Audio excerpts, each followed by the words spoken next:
Video में हमने जो सीखा है वो ये है कि सॉल्यूशन ऑफ इनइक्वालिटी कैसे लिखते हैं, उनमें से इंटरवल्स क्या हैं, क्लोज इंटरवल क्या है, ओपन इंटरवल क्या है, semi open semi close interval कौन से हैं, और एब्सोल्यूट फंक्शन का हमने ज़िक्र किया। अब जो इनइक्वालिटी को हमने सिंपल सी इनइक्वालिटीज़ को सॉल्व कर किया, अब इनको सॉल्व करने का हम एक और मेथड पढ़ते हैं और वो मेथड है जी मेथड ऑफ बाउंड्री नंबर्स।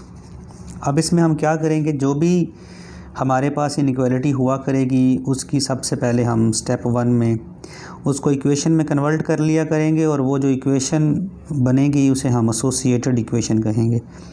जैसे कि यहाँ पे 5x + 2 = 3x - 5 है, इसकी एसोसिएटेड इक्वेशन कैसे लिखेंगे कि अब ये ग्रेटर दैन की जगह पर हम इक्वल टू लिख देंगे ताकि ये हमारे पास इक्वेशन बन जाए। जब हम इसकी एसोसिएटेड इक्वेशन लिख लेंगे, इसके बाद हम क्या करेंगे, सेकंड स्टेप में उस इक्वेशन को सॉल्व करेंगे। उस इक्वेशन को सॉल्व करने के बाद हमारे पास जो उसका सॉल्यूशन आएगा उस सॉल्यूशन को हम बाउंड्री नंबर कहेंगे। चूँकि यहाँ पर ये लीनियर इक्वेशन है, इसको जब हमने सॉल्व किया तो एक ही नंबर आया जो कि बाउंड्री नंबर है। अगर वो क्वाड्रेटिक होगी तो उसके ज़्यादा बाउंड्री नंबर निकल आया करेंगे, अगर उससे ज़्यादा डिग्री की इक्वेशन होगी तो उतने ज़्यादा वो बाउंड्री नंबर्स निकल आएंगे।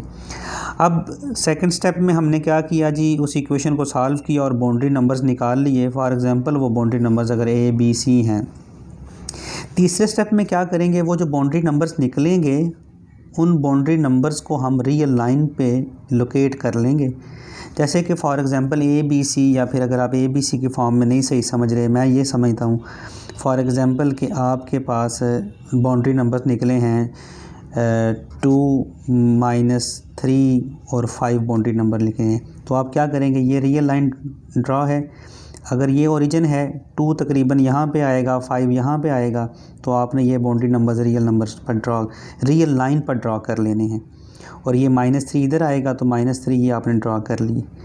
अब ड्रा करने के बाद ये जो आपके पास रियल लाइन है ये क्या हो जाएगी, ये डिवाइड हो जाएगी इनटू सम रीजन्स।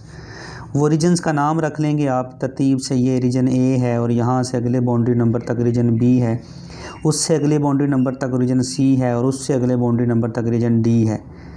तो जब ये रीजन आप इसके ऊपर लगा लेंगे, मेंशन कर देंगे, तो फिर आप इस इनइक्वालिटी का सलूशन फाइंड करने के लिए ये रीजन्स चेक करेंगे, इनका टेस्ट करेंगे, क्या ये जो रीजन है क्या ये रीजन सॉल्यूशन सेट में शामिल है या नहीं है, उसके लिए आप टेस्ट करेंगे। अब वो टेस्ट कैसे करेंगे, आप उसी रीजन में से कोई एक नंबर आप पुट करेंगे उस गिवन इनइक्वालिटी में। गिवन इनइक्वालिटी में पुट करने से अगर आंसर आपके पास ट्रू आ जाता है तो फिर इसका मतलब है कि वो सॉल्यूशन रीजन उसमें शामिल होगा, सॉल्यूशन में शामिल होगा। और अगर आंसर फॉल्स आता है उसको पुट करने से, तो इसका मतलब होगा कि वो जो रीजन है वो सॉल्यूशन रीजन में शामिल नहीं होगा। ये जो मेथड जिसका क्राइटेरिया मैंने आपको बताया है, इसको समझाने के लिए हम कुछ एग्जांपल्स करते हैं ताकि आप इजीली इसको मज़ीद समझ जाएं। इसके लिए एग्जांपल देखें। फॉर एग्जांपल ये जो लास्ट लेक्चर में मैंने एग्जांपल की थी, उसी एग्जांपल को दोबारा हम करते हैं और इस मेथड्स से करते हैं, the method of boundary number से करते हैं। हमारे पास ये इक्वेशन है 5x + 6 mod > 5। अब इसकी जो एसोसिएटेड इक्वेशन है वो हम लिख लेंगे। हमने एसोसिएटेड इक्वेशन लिख ली, जो कि एसोसिएटेड इक्वेशन आपके पास बनती है +- 5x + 6 = 5, क्योंकि एब्सोल्यूट था इसलिए मैंने प्लस माइनस लगाया। अब +5x + 6 = 5 भी लिख लेंगे। और ये अब एक और तरीका भी है जिसमें हम क्या करेंगे, इसको इस तरह लिखने की बजाय अगर हम ऐसा भी लिख लेंगे 5x + 6, इस तरफ +-5 लिख दें, तब भी जो है ना इसको हम सॉल्व कर सकते हैं। तो ये इस तरह करते हैं कि 5x + 6 = 5 एंड 5x + 6 = -5। यहाँ से आपने x की वैल्यू निकाली तो वो -1/5 निकली, और यहाँ से आपने x की वैल्यू निकाली तो वो -11/5 निकली। अब हमारे पास ये जो x की वैल्यूज़ आई हैं ये बाउंड्री नंबर्स हैं। अब हमने इन बाउंड्री नंबर्स को रियल लाइन के ऊपर लोकेट कर लेना है। अब वो कैसे करेंगे कि अगर ये रियल लाइन है, इसका ये ओरिजिन 0 है, तो -1/5 कहाँ पे आएगा, इस तरफ जाएँ तो -1, तो -1 अगर यहाँ पे -1 है तो -1 का जो 5th पार्ट है वो तकरीबन यहाँ पे होगा -1/5, ये लिख लेंगे। ये एक रीजन बन गया, एक बाउंड्री नंबर जो है हमने लोकेट कर दिया। दूसरा -11/5 है, -11/5 इससे मज़ीद छोटा है जो कि तकरीबन -2.5 बनता है। अब उसको भी लोकेट कर लिया, ये -11/5। ये करने के बाद हमारे पास इस रियल लाइन पे कुछ रीजन्स बने हैं। वो रीजन कौन सा है? एक रीजन है -11/5 से -∞ तक, जो दूसरा रीजन है वो -11/5 से -1/5 तक है, तीसरा जो है -5 से बड़ा है इन्फिनिटी तक। ये 3 रीजन बने जिनको हमने बिलतरतीब A, B और C का नाम दे दिया।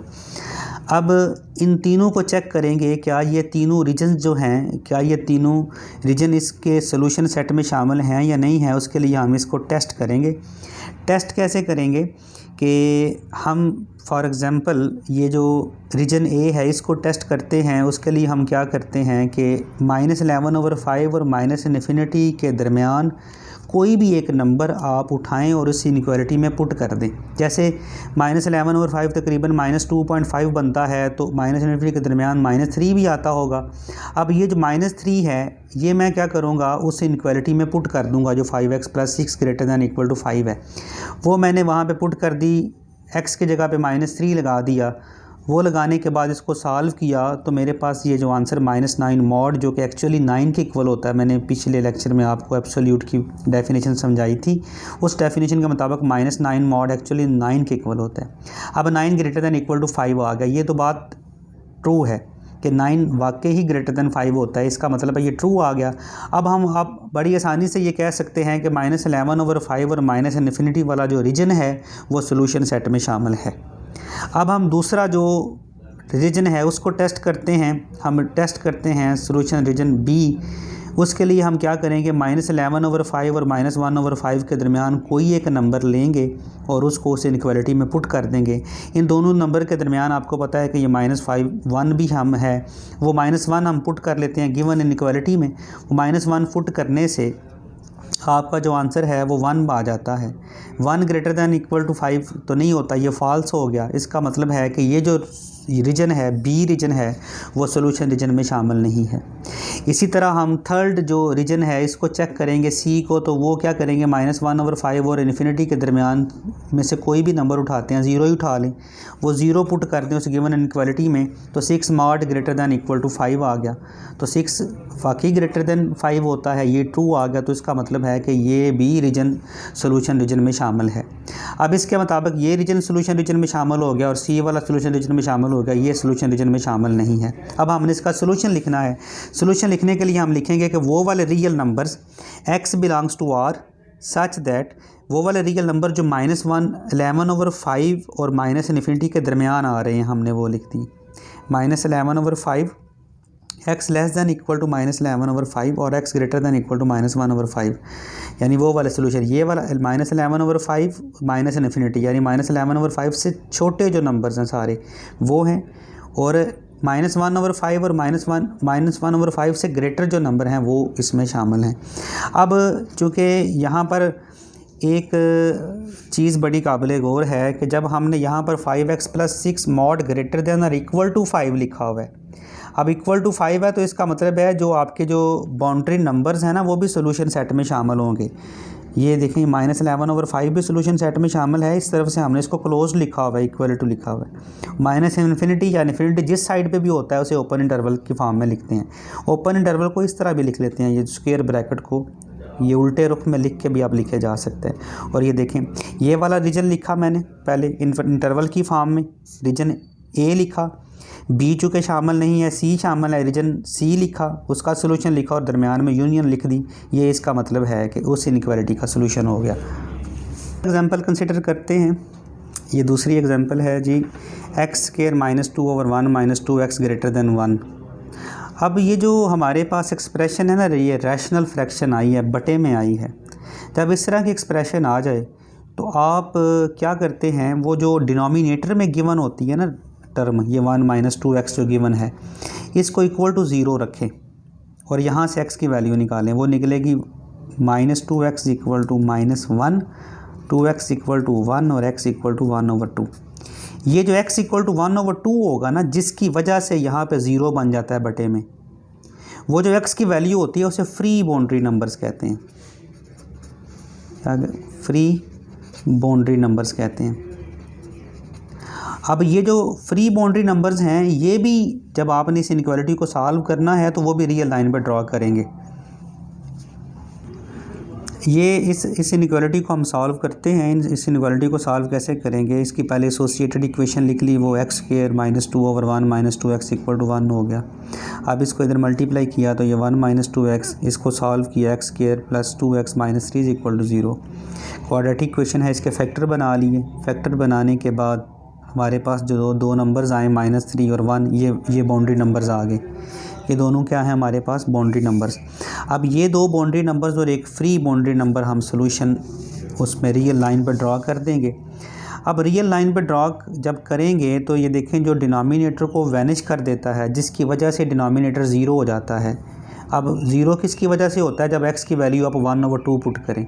तो इसका मतलब है ये जो x की वैल्यू 1/2 है, ये फ्री बाउंड्री नंबर है। फ्री बाउंड्री नंबर को हम रियल लाइन पर ड्रॉ करेंगे, लेकिन इसको सॉल्यूशन सेट में शामिल नहीं करेंगे।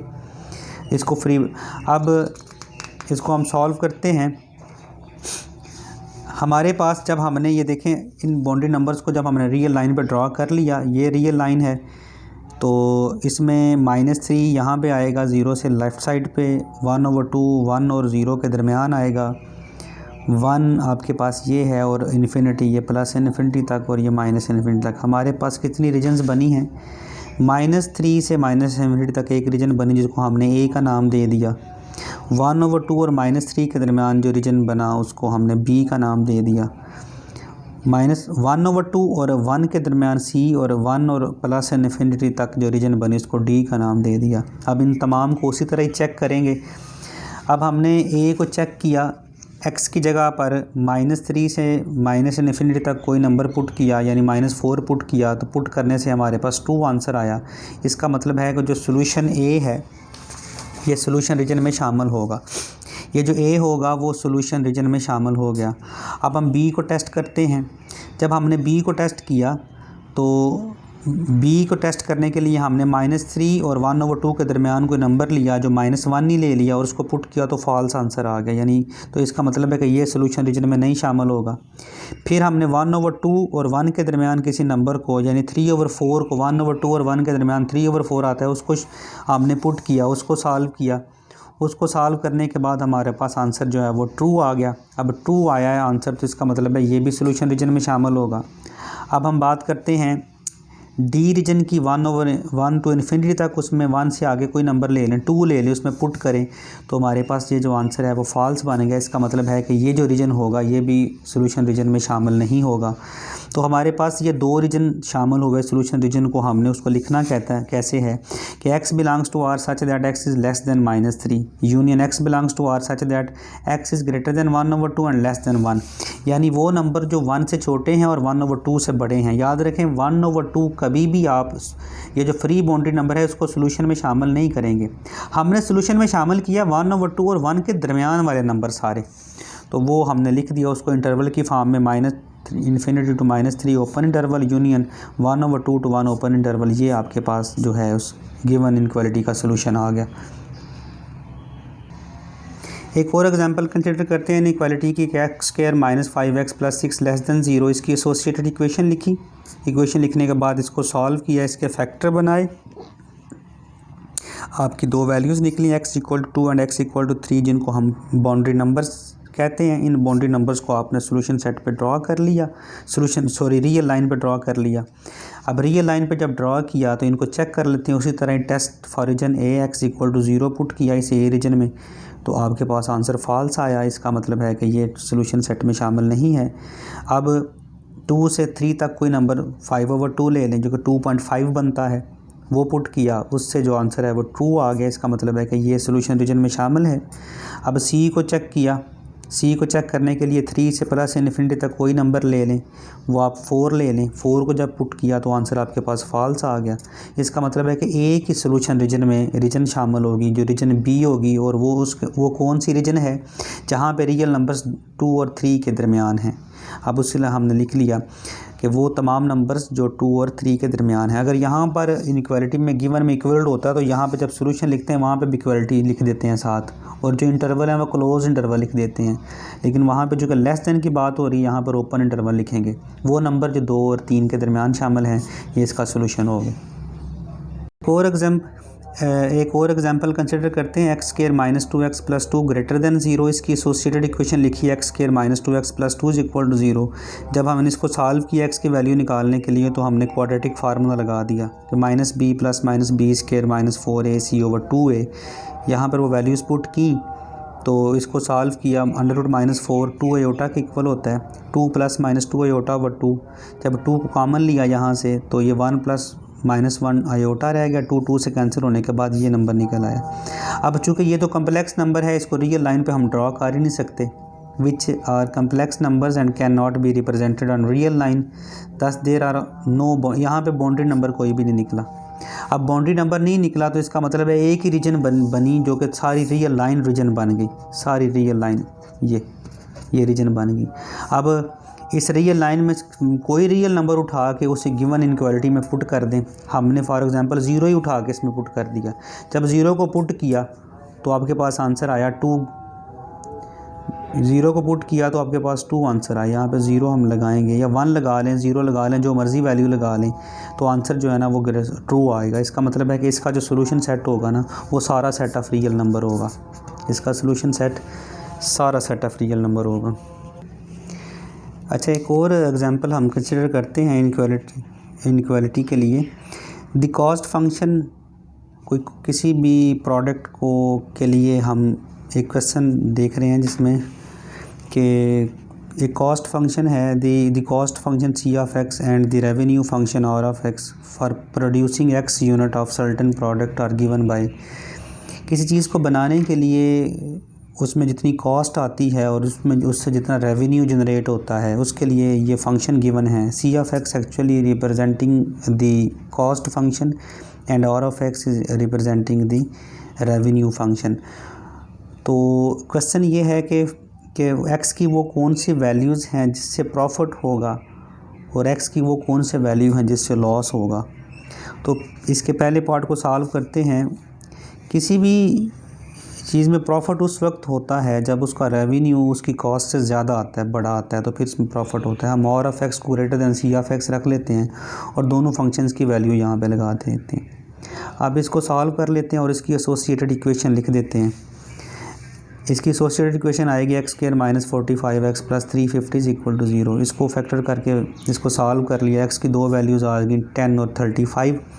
ये जो 10 और 35 है एक्चुअली बाउंड्री नंबर्स हैं। उन बाउंड्री नंबर्स को आपने 10 और 35 को रियल लाइन पर ड्रॉ कर लिया और उसी तरह रीजन्स बना ली। ए, बी और सी रीजन्स बन गई। अब ए को चेक किया।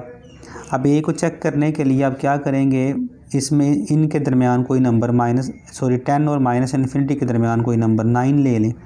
उसको पुट किया, यहाँ पे पुट कर देते हैं। फॉर एग्जाम्पल इस इक्वेशन नंबर 2 कह लेते हैं। यहाँ पर x की वैल्यू वो पुट कर देते हैं 9। ये भी तो गिवन इनइक्वालिटी है। या फिर इसको वो जब पुट किया लेस देन 0 तो इसको सॉल्व किया तो 26 लेस देन 0 आया जो कि फॉल्स है। इसका मतलब है कि ये सोल्यूशन नहीं बन सकता उसके लिए। अब b में 10 और 35 के दरमियान कोई वैल्यू 11 ले लें, वो पुट की तो आपके पास आंसर ट्रू आ गया। इसका मतलब है कि ये सोल्यूशन रीजन में शामिल होगी। अब C के लिए 35 और इन्फिनिटी तक 36 पुट करी तो वो भी फॉल्स आ गया। इसका मतलब है कि ये भी सोल्यूशन रीजन में शामिल नहीं होगा। तो एक ही इसका सोल्यूशन आया कि वो x की वो वैल्यूज़ जो 10 और 35 के दरमियान लाई करती हैं, ये इन x की इन वैल्यूज़ के लिए प्रॉफिट होगा। तो सोल्यूशन आ गया x for profit x belongs to 10 35। ये मैंने लिख दिया। अब जो लॉस वाला है वो आपने खुद करना है। और इसके अलावा मैं आपको कुछ क्वेश्चन दे रहा हूँ इनइक्वालिटीज़ को सॉल्व करने के लिए और कुछ एक्सरसाइज दे रहा हूँ। वो एक्सरसाइज ये है, ये जो मैंने यहाँ पे लिखी हुई है।